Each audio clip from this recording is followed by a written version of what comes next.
नमस्कार, आप सभी का स्वागत है दोस्तों एक बार फिर से आज देश भर की तमाम बड़ी खबरों में। दरअसल बता दें कि भारत में कई बड़ी खबरें निकल के आ रही हैं, जानेंगे एक एक करके विस्तार से। लेकिन उससे पहले यदि आप भी हमारे इस चैनल पर नए हैं तो इस वीडियो को लाइक कीजिए, साथ ही चैनल को सब्सक्राइब करके और नोटिफिकेशन बेल को ऑन कर दीजिए। बढ़ते दोस्तों पहली खबर की ओर, आपको बता दें कि अमित शाह के गुपकर गैंग वाले बयान पर जम्मू कश्मीर में सियासी बवाल, महबूबा और अब्दुल्ला ने साधा निशाना। दरअसल जम्मू कश्मीर के पूर्व मुख्यमंत्री और पीडीपी अध्यक्ष महबूबा मुफ्ती और नेशनल कॉन्फ्रेंस के नेता उमर अब्दुल्ला ने गुपकर गैंग वाली टिप्पणी के लिए केंद्रीय गृह मंत्री अमित शाह पर मंगलवार को पलटवार किया।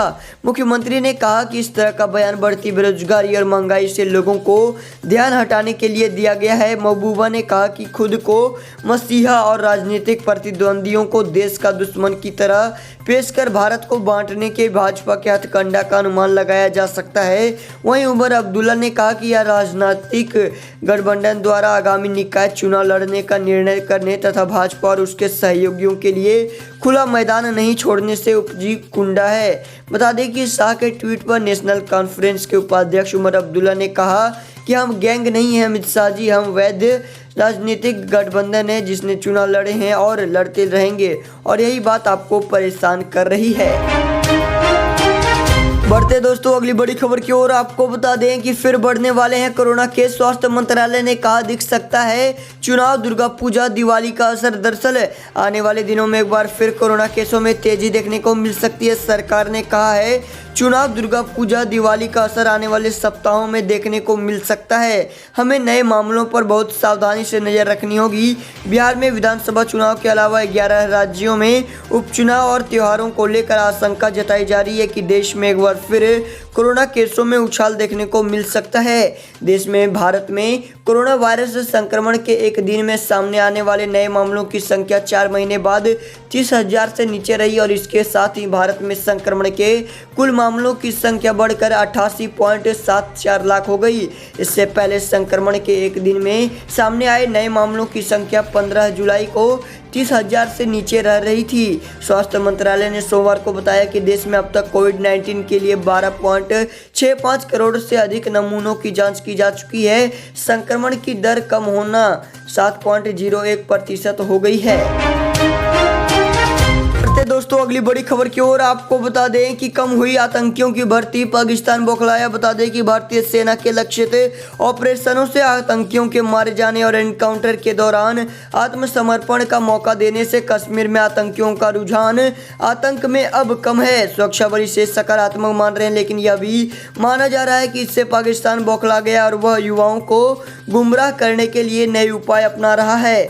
कश्मीर में पिछले साल की तुलना में इस बार स्थानीय स्तर पर आतंकियों की भर्ती में इजाफा हुआ। आशंका यहां तक जताई जा रही थी कि यह 2018 के रिकॉर्ड को तोड़ सकती है जब 224 युवा आतंकी बने थे। लेकिन पिछले 2 महीनों के दौरान सेना के लक्षित ऑपरेशनों में बड़े पैमाने पर आतंकियों का सफाया हुआ है और एनकाउंटर के दौरान 9 नए भर्ती हुए आतंकियों को सरेंडर करने का मौका दिया। मार्च आखिरी में लॉकडाउन लगने के दौरान उम्मीद के विपरीत कश्मीर में बड़े पैमाने पर स्थानीय युवकों की भर्ती हुई है, लेकिन अगस्त के बाद इसमें गिरावट आई। अक्टूबर तक के आंकड़ों के अनुसार कुल 131 स्थानीय युवकों ने आतंक की राह चुनी, लेकिन अब तक राज्य में 189 आतंकी मारे गए हैं। इनमें ज्यादातर आतंकी स्थानीय थे। बढ़ते अगली बड़ी खबर की ओर, आपको बता दें कि अगली खबर में केंद्र सरकार का फैसला, दिल्ली के लोगों को दिखे कोरोना का एक भी लक्षण तो कराएं टेस्ट। दरअसल देश की राजधानी में कोरोना वायरस के बढ़ते मामलों को देखते हुए केंद्र सरकार ने कई नियमों में बदलाव किए हैं। इसके मुताबिक अगर किसी व्यक्ति में कोरोना संक्रमण का एक भी लक्षण है तो उसे जाँच करवानी होगी। इसके अलावा दिल्ली में आने वाले कुछ दिनों में 6,000 से अधिक ICU बेड तैयार किए जाएंगे। इसके अलावा ट्रेनों में भी बेड तैयार कराए जाएंगे। करीब ऐसे 800 बेड आने वाले समय में तैयार रखे जाएंगे। केंद्रीय स्वास्थ्य सचिव राजेश भूषण ने साप्ताहिक संवाददाता सम्मेलन में बताया कि आंध्र प्रदेश, छत्तीसगढ़, राजस्थान, हरियाणा, उत्तर प्रदेश, कर्नाटका, पश्चिम बंगाल, दिल्ली, केरला और महाराष्ट्र में देश के 76.7% एक्टिव मामले हैं। सरकार ने बताया कि दिल्ली में कोविड-19 के बढ़ते मामलों को देखते हुए उठाए जाने वाले कदमों में में बिस्तरों की संख्या बढ़ाना, जांच क्षमता दोगुनी करना और RT-PCR तथा RAT जांचों का सही अनुपात रखना शामिल है। नीति आयोग के सदस्य डॉक्टर VK पॉल ने बताया कि दिल्ली में सभी कंटेनमेंट जोन में घर घर सर्वे कराया जाएगा। उन्होंने कहा कि ऐसा अन्य जगहों पर भी किया जाएगा।